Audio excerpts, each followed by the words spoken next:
digamos, un primer bloque, una primera batería, y después vamos a intentar ir dando la palabra a los diferentes expertos y especialistas. Preguntan, ¿por qué ambos institutos discriminan a los varones viudos? Hay jurisprudencia de observaciones de la CONAPRED que es discriminatorio e inconstitucional del artículo 4. Para el ISSSTE, ¿por qué no dan derecho a una pensión a una persona que cumple con los supuestos del 10º transitorio, es decir, la edad y los años, no obstante que ya no pudo terminar cotizando ante el ISSSTE? ¿Qué procesos manejan para los beneficiarios de trabajadores no pensionados que quieran obtener una pensión? Está formulada en general. Para el ISSSTE, el estrés laboral es una enfermedad reconocida como riesgo del trabajo. Para el ISSSTE se pregunta si ya está publicada la tabla de evaluación de enfermedades. También para los representantes del ISSSTE se pregunta si la incorporación a cotizar en cuenta individual es a petición del trabajador, o si a partir de qué tiempo debe empezar a cotizar, o si un trabajador no ha cotizado por más de un año, el patrón está obligado a aportar su parte correspondiente. Preguntan, y esta creo que se repite en algunas ocasiones, duda de si es posible, existe algún procedimiento legal que me permita renunciar al régimen de cuentas individuales y regresar al antiguo régimen de 10º transitorio. Esta y el problema de la portabilidad de beneficios entre el sistema del IMSS y del ISSSTE es una pregunta que, digamos, es recurrente y ojalá podamos aportar claridad sobre ello. Queremos que el ISSSTE haga una auditoría del sistema de pensiones, ya que muchas pensiones son apócrifas, entiendo. ¿Dónde está el módulo de atención de estudiantes del ISSSTE? Como yo comentaba, hay un módulo que va a estar durante el día de hoy y los próximos 2 miércoles en el tiempo de duración de los talleres y las conferencias aquí en el vestíbulo del auditorio. Si les parece bien, iniciamos con esta primera ronda, que algunas eran preguntas formuladas en general que se pueden ir contestando, y otras la mayoría de ellas iban dirigidas al ISSSTE, a los varios representantes del ISSSTE que hoy nos acompañan. Podemos dar comienzo a contestar estas y dejamos las siguientes para, digamos, una segunda ronda de preguntas y respuestas. ¿Quién quiere empezar?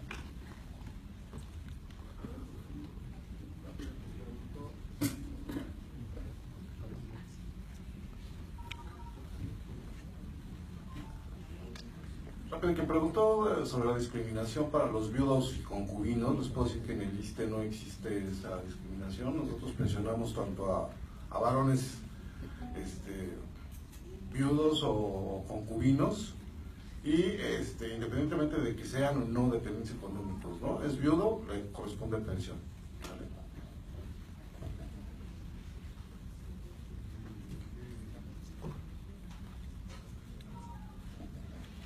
Yo creo que yo acabo mi lote de preguntas rápidamente.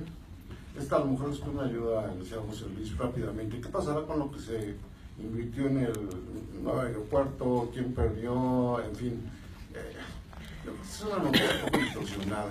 Todas las AFORES tienen un régimen de inversión muy estricto, en donde no se permite hacer inversiones a lo loco, pero en esta parte nos puede resolver. Simplemente les puedo decir que es una noticia que me parece a mí muy grave, porque intenta desacreditar el sistema de oro para el retiro, y desacreditar el sistema de oro para el retiro es generar una desconfianza en los ahorradores. Los recursos están garantizados, los rendimientos invertidos en la AFORES también, y creo que yo aconsejaría no hacer caso a ese tipo de noticias, porque finalmente les puedo decir que la inversión en el aeropuerto o en las otras inversiones de ICA o lo que se ha mencionado son mínimas en comparación, ¿no? Como ejemplo, de cada peso que tiene una AFORE hay un porcentaje destinado a invertir, uno en papel gubernamental, uno tal vez en acciones de empresas privadas, pero siempre vigilando que el riesgo sea el menor posible. En fin, esto corresponde a la pregunta del INCO, ¿no? Por los riesgos del trabajo, ¿se puede retirar algo del SAR? Sí, a ver, por riesgos del trabajo. Las pensiones de riesgos del trabajo décimo transitoria, todas permiten el retiro del SAR, así como las pensiones por invalidez, o las de edad y tiempo de servicios como cesantía o como jubilación. Todas permiten el retiro del SAR y, como lo mencionamos, también el retiro del fondo de la vivienda, si no hay préstamos. Y por cuenta individual, en el caso de invalidez y riesgos, no, porque estos se acumulan hasta que se cumplen los 65 años de pensión. Rápidamente sobre la portabilidad, ya se me comentó por parte de la presentación de CONSAR, les digo rápidamente que para la portabilidad, si alguien está interesado en ella, puede acudir a las ventanillas de afiliación y vigencia de los institutos, ya sea, bueno, en el caso del ISSSTE vienen con nosotros para que solicitemos al IMSS que nos transfiera sus semanas, y me parece que es viceversa para el seguro. Si quien quiera pensionarse en el IMSS va al IMSS y nos pide a nosotros que le pasemos los años de cotización.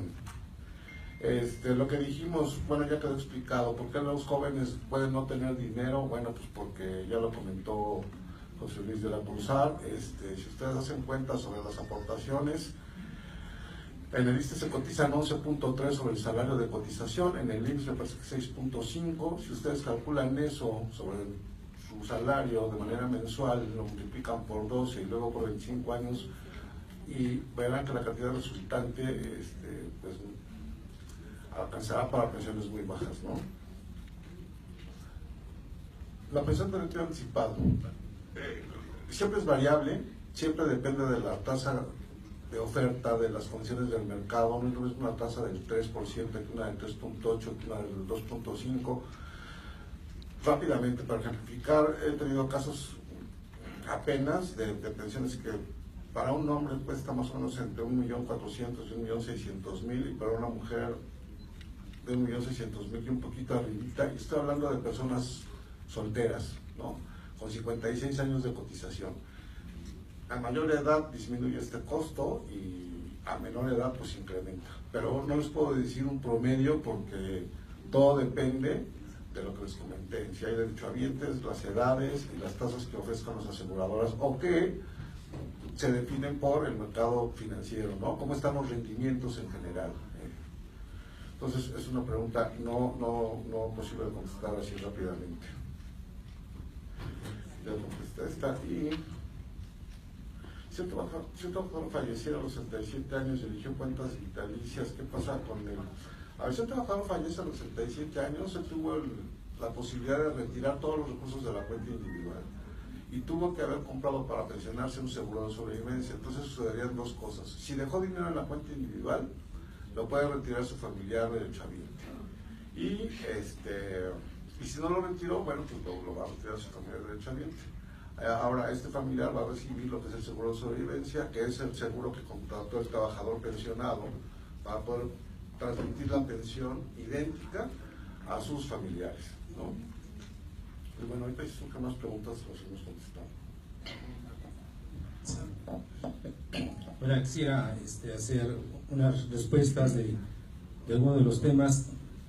Voy a tratar de juntar varias de ellas que tienen relación por sí mismas. Una es en relación con el UMA. Recordemos que hay una adecuación constitucional que establece el artículo 26, apartado B, donde precisamente la institución que tenemos en materia de información y estadística tiene la encomienda de determinar la unidad de medida de actualización que se va a utilizar para índice, medida, base o referencia para determinar las obligaciones que se establecen en las leyes federales. La ley federal en esta situación, el ISSSTE, es una ley federal. Por tal, el instituto se apega al mandato constitucional con relación a la unidad de medida. Pero cabe mencionar que únicamente esta unidad de medida que se transforma a pesos, únicamente es para el tope de aquellas pensiones que logran hasta ese límite. Las demás pensiones no tienen mayor restricción.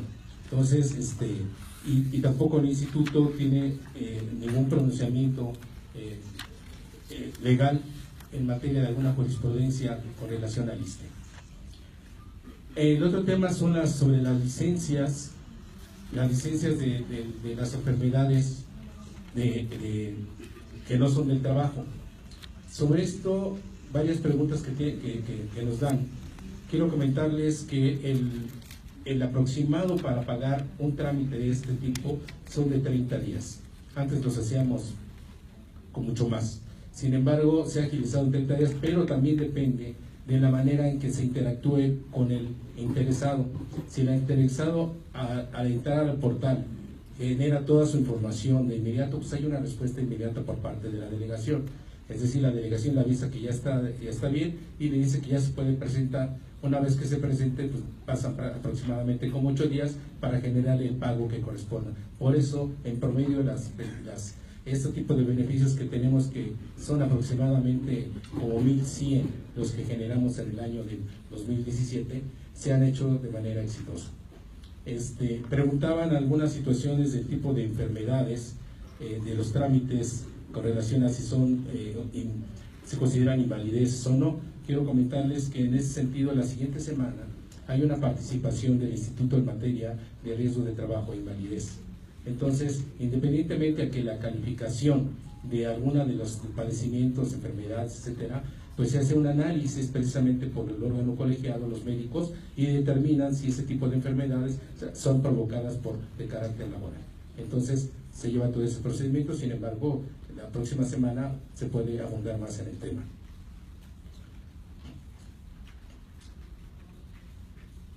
Y alguien comentaba que llevan muchos años con relación a un padecimiento, después de 10 años, ¿sí? Aquí se dice que no fue accidente, y etcétera. No entendió bien la pregunta, pero el procedimiento establece que tiene derecho a una pensión parcial, si es que está con un porcentaje de lesión, y también de que si esto de alguna forma amerita cambiarse a una invalidez por cuestiones médicas, pues se le dará la invalidez correspondiente.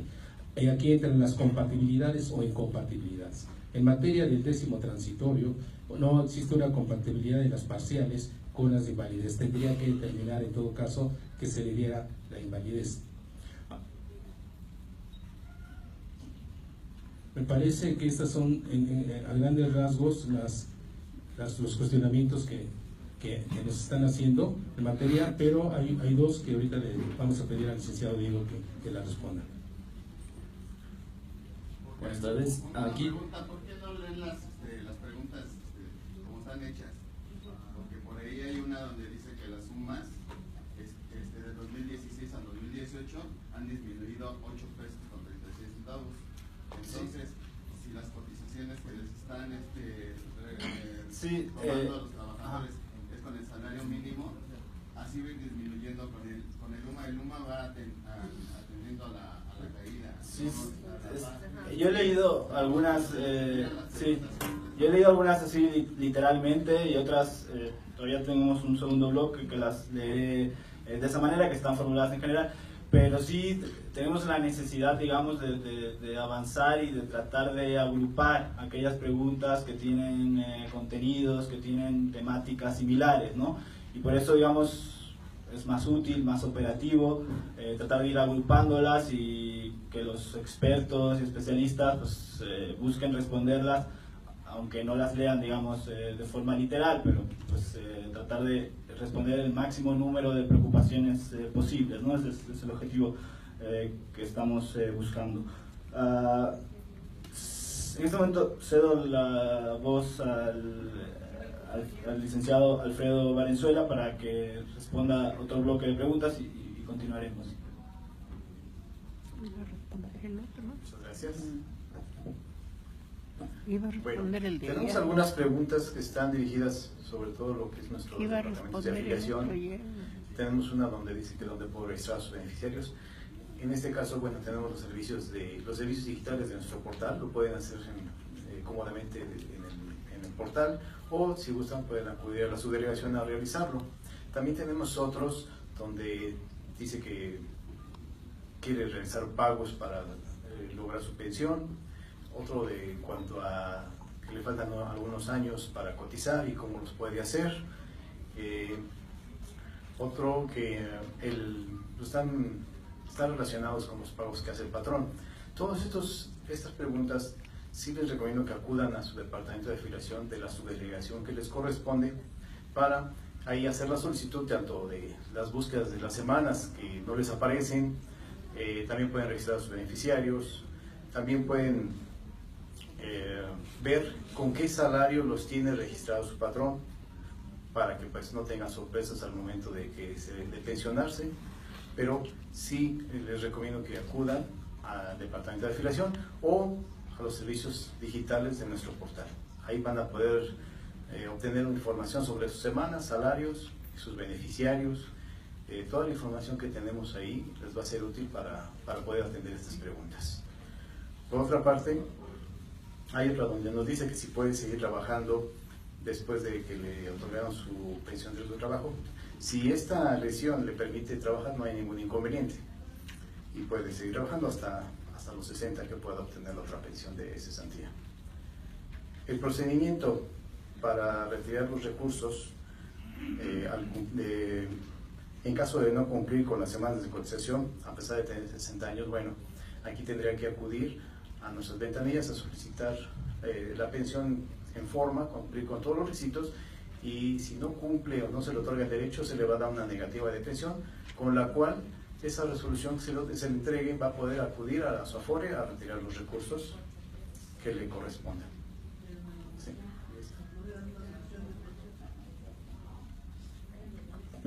Bueno, aquí tenemos también una pregunta que dice: ¿se puede aportar a la cuenta individual Afore a pesar de estar dado de baja como trabajador? La respuesta es sí. Inclusive no es necesario haber cotizado a ninguno de los institutos de seguridad social para tener una Afore e iniciar aportaciones voluntarias. Tenemos el programa para trabajadores independientes que se tienen que acercar a la Afore de su elección. No todas las Afores ofrecen este servicio para independientes, son algunas, hay que verificar cuáles son.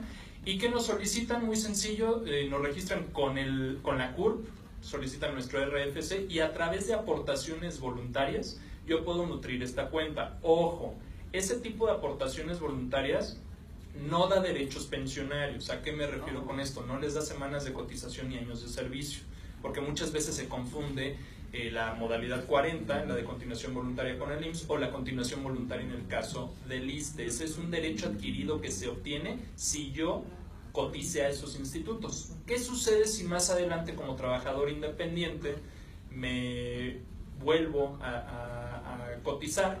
Pues las aportaciones que se empiezan a generar se van a depositar precisamente en esa cuenta individual, entonces no sucede nada. Tampoco sucede nada para aquellos trabajadores que cotizaron al IMSS o al ISSSTE, han dejado pasar años. Y otra de las preguntas comunes es: ¿puedo realizar aportaciones voluntarias? La respuesta es que también lo pueden realizar. Se va a sujetar en este caso al rendimiento que en ese momento la Afore les está dando. ¿Por qué la Afore Siglo XXI Banorte no quiere regresar en su totalidad del concepto SAR 9297? ¿Tengo que demandar? No, no tiene que demandar. Recordemos que en el año de 1992, de acuerdo al diario oficial del 24 de febrero de ese año, tanto el IMSS como el ISSSTE se coordinaron para determinar, porque esto fue un decreto presidencial, ahí nosotros todavía ni siquiera existíamos como comisión, se determinó que la subcuenta SAR 92 en su modalidad de retiro y en su modalidad de vivienda se va a devolver cuando se cumplan cualquiera de las dos condiciones siguientes. Lo que ocurra primero: o me pensione o tenga 65 años de edad por no estar pensionado, lo que ocurra primero. ¿Existe alguna normatividad nacional o internacional, incluso jurisprudencia, que establezca un porcentaje mínimo para la tasa de reemplazo que garantice una pensión digna? No.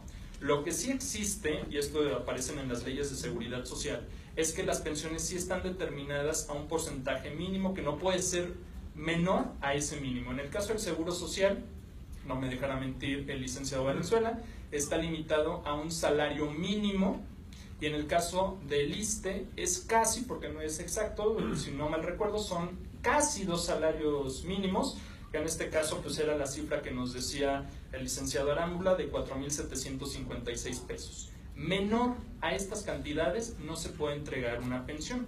Sin embargo, pues, la tasa de reemplazo es bien sabido que si yo me voy con el monto total acumulado en la AFORE sin haber realizado aportaciones voluntarias o solidarios, según sea el caso, más o menos me voy a llevar el 30% de lo que estaba ganando, ojo, de mi último sueldo base de cotización, porque esa es una importante diferencia. No es lo mismo con lo que estoy aportando que lo que estoy ganando, lo que yo veo directamente en la nómina. En caso que se tenga algún dato diferente en nuestra información, ejemplo, una letra, un punto, un acento de más o de menos, ¿qué hacer para manejar la misma información? ¿Qué documentos debemos de tener con la misma información? Bueno, de entrada, todos los documentos oficiales, desde el acta de nacimiento, credencial para votar, pasaporte, hasta nuestra cuenta individual debe coincidir.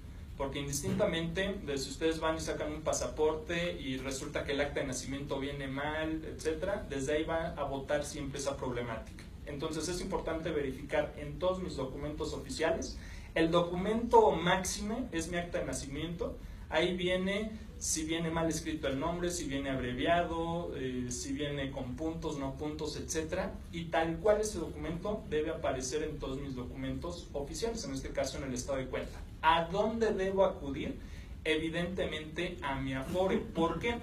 Porque la AFORE va a buscar y va a determinar desde dónde viene el error. Si fue error de ellos, de dedazo, me lo va a corregir inmediatamente, porque va a cotejar con las bases de datos que se han nutrido en el IMSS y en el ISSSTE. Pero si viene el problema desde el Seguro Social o desde el ISSSTE, bueno, ya la AFORE me va a ir canalizando y me va a dar el ABC de a dónde debo acudir para empezar a regularizar toda esa situación, porque muchas veces no sabemos desde dónde inició esa problemática. ¿Por qué la última circular operativa se ha modificado 4 veces? Eso causa incertidumbre para los trabajadores. Ok, se ha modificado en estas últimas instancias porque todo se está migrando al nuevo sistema digital nacional, donde la mayoría de los trámites lo que se está buscando es eficientar precisamente los trámites a través de la digitalización de los mismos. En el caso particular de la circular operativa, es la que más se ha estado modificando porque han estado entrando nuevos métodos de tecnología, entre ellos los datos biométricos, que dicho sea de paso, somos la primer, pues por así decirlo, congregación financiera, si lo quieren ver, en sumar en México datos biométricos. Apenas la banca lo va a hacer a finales de este año, principios del siguiente año, para evitar el robo de identidad. En el caso de nosotros, lo que se busca con toda esa participación es que cuando yo me vaya a cambiar de AFORE, cuando yo vaya a iniciar algún trámite del sistema de ahorro para el retiro, no tenga que llevar, como se estaba realizando anteriormente, todo el montón de documentos en original y en fotocopia, que por lo regular pues causaba fastidio y pues, ley de Murphy, perdíamos algún documento original y eso nos remitía a volver a hacer un trámite muy similar porque nos volvían a solicitar ya sea para la credencial de lector o para algún documento como el acta de nacimiento, documentos muy similares y por triplicado, cuatriplicado, quintuplicado. Y siempre nos hemos dicho, bueno, pues si ya me han pedido esa información varias veces, ¿no sería más sencillo tenerlo en una base de datos y que de ahí lo consulten? Entonces, esta circular se ha estado perfeccionando en materia de calidad en el servicio, en materia de datos informativos, y por ende las AFORES se tienen que estar sumando. Como todo sistema perfectible, se empiezan a detectar puntos de mejora, y estos puntos de mejora evidentemente se tienen que regular, por eso se tienen que plasmar en esta circular única operativa, la CUO. Sobre el rescate financiero del pensionista, ¿qué nos pueden decir? Los fondos pensionarios para la, creo que es construcción del nuevo aeropuerto, sin tomar en cuenta los trabajadores ahorradores. A ver, aquí sí hay un tema de desinformación. Vamos a partir de lo siguiente. Hablemos del tema pensionista. Pensionista hizo una inversión, como todos sabemos, en IC. No representa más que el 0.20% de la inversión total. Y la alarma fue de todos los trabajadores que están en pensionista ya se llevaron su dinero. No, ¿quién dice? A ver, vamos a partir de lo siguiente. Los trabajadores que están en 10º transitorio no tienen vela en el entierro porque sus recursos están en Banco de México, tienen garantizada la pensión, nada más hay que cubrir los requisitos de edad y los requisitos de años de servicio. A diferencia de los demás cotizantes, el pensionista solamente les administra los recursos, más no los invierte. Quien los tiene invertidos es Banco de México. En el caso de los que estén en cuentas individuales, nos vamos a empezar a sectorizar. ¿Se acuerdan de las CIEFORES, de estos rangos de edad? Nosotros en la CONSAR no les vamos a permitir la misma estrategia de inversión para una persona joven de 36 o menos años que una persona que ya está en edad pensionaria de 60 o más años. Entonces se va limitando este bloque. Nosotros la CONSAR no detectamos ninguna irregularidad porque la inversión máxima que se podía hacer en este instrumento era de hasta el 1.6%, solamente se invirtió el 0.20%, es decir, es mínimo, ni siquiera el 0.50%. De este rendimiento que vaya a dar la Afore, algo muy importante, la Afore no está invirtiendo exclusivamente en ICA, y esto muchas veces no nos queda claro porque pensamos que pues, todo el dinero se va a ir. No, está diversificado en otros vehículos, está en infraestructura, está en renta fija, renta variable, etcétera, etcétera. Precisamente para que si una de esas inversiones que contraen un riesgo no nos da el rendimiento o no sale como nosotros hubiésemos querido, nos sustenten las demás inversiones o nos pueden dar en este caso hasta una plusvalía.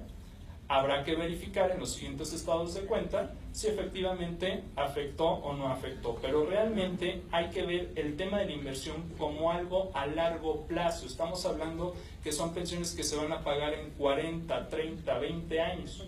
Para los trabajadores que están en edad pensionaria no se corre ningún riesgo porque el régimen de inversión precisamente los protege de ese tipo de inversiones. En el caso del aeropuerto, ese también es otro tema. En el caso del aeropuerto, ni el gobierno dijo vamos a depositar el ahorro porque pues, nosotros no somos quien. Aquí es una decisión que finalmente toman las AFORES. Propiamente fueron 4 de las 10 AFORES las que participaron en este proyecto de inversión. Estamos hablando de 13.5 mil millones de pesos que representan apenas el 0.9% de la inversión máxima que nosotros la CONSAR les estamos dando a las AFORES, que es del 2%. Para que me quede un poco más claro. De acuerdo a la inversión que se va a realizar, estamos hablando que es la inversión de 90 centavos por cada 100 pesos que el ahorrador tenga invertido en estas 4 AFORES. Volvemos a lo mismo. Cada AFORE tiene una estrategia de inversión donde no solamente se está invirtiendo en este caso en el tema del aeropuerto, que es un fideicomiso, que en este caso se conoce como FIBRAE. De hecho, hace un mes, 8 de las 10 AFORES habían invertido también en un vehículo similar para la Comisión Federal de Electricidad. Entonces, no es algo nuevo. Y lo que va a hacer la AFORE en este caso es precisamente ir invirtiendo, diversificando, como dicen en economía, no poner los huevos en la misma canasta, porque si yo me caigo y los destrozo, pues ya me quedé sin desayuno o sin venta. Pero si yo lo diversifico en 5, 6, 7 canastas, si me caigo, si me tropiezo, si sucede algo, pues aplasté 1 o 2, pero sigo teniendo el producto. Lo mismo sucede a grosso modo con las AFORES. Entonces, en este caso, es una situación que muchas veces se descontextualiza y no se da el panorama general de lo que está sucediendo. No me queda claro la diferencia entre la modalidad renta vitalicia y retiro programado en cuentas individuales. Ok, rápidamente. Renta vitalicia es una pensión de aquí a que yo me muera. El retiro programado es, se me va a prorratear la cantidad total por más o menos los años que me estipularon de vida. Esa es la diferencia. Es decir, no va a ser vitalicia. En caso que yo viva más, bueno, pues entrará en este caso el Instituto al cual cotice para seguir pagando la pensión garantizada. La dificultad para que se devuelva el ahorro del retiro SAR 9297. Bueno, como les comentaba, este dinero se va a devolver en una sola exhibición cuando me pensione o tenga 65 años de edad. Si no he hecho la unificación, me tengo que acercar con la Afore e iniciar la unificación de estos recursos. Le tendré que presentar cierta documentación que la Afore me indique para poder hacer la devolución. Hay en ocasiones que se entregan y se determina que no existen fondos porque a lo mejor el patrón en aquella época pues, lamentablemente incumplió patronalmente y no hizo las aportaciones, o la otra, pues recordemos que anteriormente este sistema se manejaba con el RFC, entonces ahí hay que buscar la documentación que sustente dicha entrega de recursos. Finalmente, de seguro social, ¿por qué hasta los 60 si no estamos con la ley de seguro social? porque ustedes tienen un carácter especial, no cotizan como cualquier otro trabajador. Pero no nos vamos con la ley de seguro social, nos vamos con el régimen de jubilaciones. Porque su RJP, al no estar registrado ante nosotros la CONSAR, al tener ustedes... Pues es que aunque hagan demanda no se les va a devolver, porque por ley desde el 1997, no sé por qué su instituto desde ese año no dejó en claro eso, desde 1997 esos recursos a ustedes no les corresponden. Y los que les corresponden van a ser hasta la 60 en edad avanzada, porque ustedes están jubilando previamente. Ustedes gozan de un doble disfrute, por así decirlo. Son jubilados, pero también son cotizantes. Tienen ese carácter. Con el doble aspecto, pero no tenemos derecho a pensión. Por la ley de seguro social no tenemos derecho. Entonces, en consecuencia, deben devolvernos ese ahorro. No, porque está establecido que es como ustedes no tienen derecho a esos recursos y su RJP nunca lo han querido registrar, pues no está regulado. A ver, pero no podemos entrar en este tipo de diálogo porque todos, pero todos tienen muchas dudas y hemos tratado de agruparlas, son miles de preguntas y el interés es magnífico, pero si entramos en una conversación, un diálogo, se nos hace complicado porque además vamos ya muy ajustados del tiempo. Estamos haciendo lo mejor posible. Bueno, licenciado Alfredo, omitió mi pregunta de por qué le están descontando a los activos ahorro voluntario cuando ellos no lo permitieron. Es que eso ya es un tema laboral. Bueno, pero están ustedes aquí para darnos esa respuesta. Pero volvemos a lo mismo. Es un plan privado de pensión.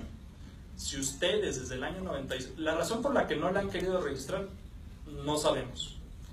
Pero ustedes mientras no registren, bueno, en este caso es un problema patronal, habría que acercarse al patrón porque ahí nosotros, la CONSAR, no tenemos injerencia sobre esos casos. Si su RJP estuviera regulado y supervisado por nosotros, bueno, ya sería otra historia. Pero por eso la pregunta, porque usted dijo que hasta los 60 años, nos pueden devolver ese dinero.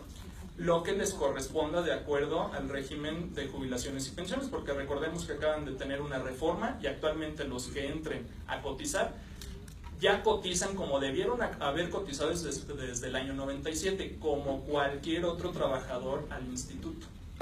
Ese es el detalle. Las AFORES no entregan ya en muchos, o la mayoría de los casos, estados de cuenta. Exigen, vean por internet estado de cuenta principal, de qué manera, bueno, me imagino que es explícitamente con la AFORE principal, de qué manera la CONSAR penaliza a las AFORE que no cumple con la que aquí se menciona. Ok, en este caso la AFORE les puede dar dos vías, la parte digital o la parte física. Ustedes en cualquier momento se pueden acercar directamente a esa AFORE y le pueden entregar ya sea un resumen de saldos o solicitar el estado de cuenta, que tarda aproximadamente 5 días hábiles. No los pueden condenar a que forzosamente tenga que ser digital, porque si yo soy neófito en la computadora, o si no tengo correo electrónico, o simplemente pues no lo quiero, yo lo quiero físico, lo pueden solicitar. O actualmente se tiene una campaña de paperless, es decir, de generar menos papel, pero las AFORES, si ustedes le solicitan directamente la emisión de su estado de cuenta impreso, lo pueden hacer. Hay que verificar, eso sí, la dirección que se tiene, porque muchas veces pues ya me cambié de domicilio, o era el domicilio de mi hijo, o etcétera, y eso muchas veces también nos puede imposibilitar la entrega de dicho documento.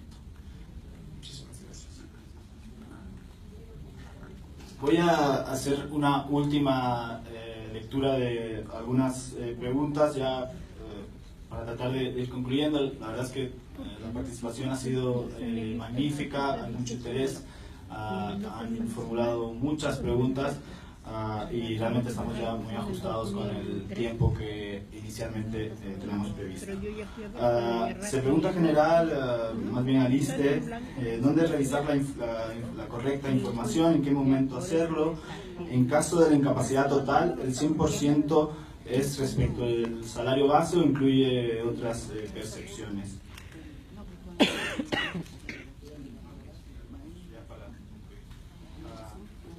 También más preocupaciones alrededor de la UMA y su aplicación en el campo de las pensiones y qué efectos puede tener.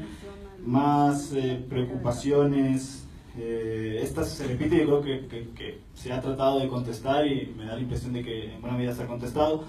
Si existe la posibilidad de cambiar de régimen desde el 10º transitorio, en este caso de cuentas individuales, o más bien viceversa, desde cuentas individuales al 10º transitorio, y creo que en general sí la han contestado.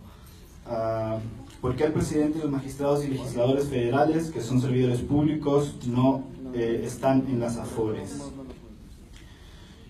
Los familiares en el ISSSTE pueden acudir a realizar el trámite para una pensión de invalidez. En ese caso, ¿qué requisitos deben cubrir? ¿Qué necesito hacer en caso de fallecimiento para que le den la pensión a un familiar que es soltera y sin hijos? Eso sería, digamos, el último bloque de preguntas, y brevemente se da la palabra a cualquiera de los expertos para que podamos ir concluyendo.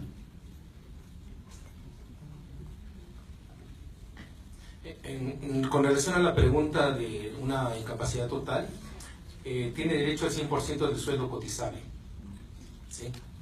Porque únicamente la dependencia entera al instituto sobre la base del sueldo cotizable, ¿sí? Y en base en ello es como se otorga la pensión.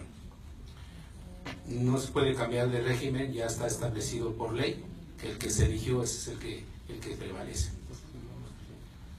Para efecto de un trámite de pensión de invalidez, pues están los requisitos plasmados en las ligas que les di. Sin embargo, me gustaría, si es que ustedes van a asistir la siguiente semana, donde se va a profundizar sobre el tema de riesgo de trabajo e invalidez, sobre sí todo el proceso que se realiza desde el inicio hasta una dictaminación, ¿sí? Con respecto a una de las preguntas que dijeron que cuáles eran los requisitos que tenían para el fallecimiento en este caso el pensionado, el trabajador, que si la esposa sin hijos podría tener derecho a la pensión. Claro que puede tener derecho a la pensión, simplemente reuniendo los requisitos que, como les mencionamos, en las ligas que se proyectaron, acudiendo a la delegación más cercana a su domicilio, con el que esto se basa en los primeros 2 dígitos de su código postal. Tomando en cuenta este mismo caso, tenemos una pregunta aquí que dice: en las ligas de trámites, en algunas ocasiones las ligas no responden y te acercas a las oficinas del ISSSTE y no mencionan que tienen truco, o qué significa. Bueno, no hay ningún truco, eso hay que saberlo, hay que dejarlo muy claro. Y los trámites en las ligas, que les reitero que les proyectamos, si gustan los podemos, yo creo que se las van a brindar. Ahí mismo, hace tiempo estaba en construcción este caso de las ligas, ya no. Ustedes pueden acceder a las ligas sin ningún problema para ver los requisitos por todas las pensiones que se mencionaron en la proyección. También dice que existe un grado de jerarquía en la que se cobrarán las pensiones de esposos, esposas, hijos, concubinos, etcétera. ¿Qué significa? Ok, en el artículo 131 de la ley del ISSSTE viene especificado el orden en el que se cobrarán las pensiones. Esposos, esposas, concubinos, concubinas, hijos, y en dado caso de que ninguno de todos estos o los anteriores no existan, se dará por la pensión por ascendencia, y en este caso son los padres. Y ok, aquí también tenemos una pregunta que dice: si se tienen 2 trabajos en gobierno, ¿cómo se calcula la pensión? Aquí entra el tema de los periodos simultáneos. Si estos 2 periodos o estos 2 trabajos son de la misma dependencia o mismo ramo, no de la misma, pero que coticen al instituto, en este caso al ISSSTE, se hará la suma de los sueldos más no de los periodos. Ojo, no vamos a sumar los años cotizados, simplemente la suma de los sueldos. Si este sueldo, bueno, si los dos sueldos rebasan el tope estipulado por la ley o por el decreto de las UMAS, que hoy en día, como lo presentamos, son 24.180 pesos, se va a topar, no se va a poder pagar más de esos 24.180 pesos. Bueno, si nadie más tiene alguna otra respuesta, únicamente nos queda reiterarles que vamos a poner, digamos, disponibles las presentaciones que nos han facilitado los expertos especialistas, que ustedes puedan consultarlas y formularles una invitación para que asistan al resto de los talleres los próximos 2 miércoles. El siguiente que tenemos planteado pretende resolver todas las dudas alrededor del FOBISTE y del sistema de crédito. Y en último lugar, pues agradecerles a todos y a todas su participación, su interés y por supuesto a los expertos que nos acompañaron. Muchas gracias.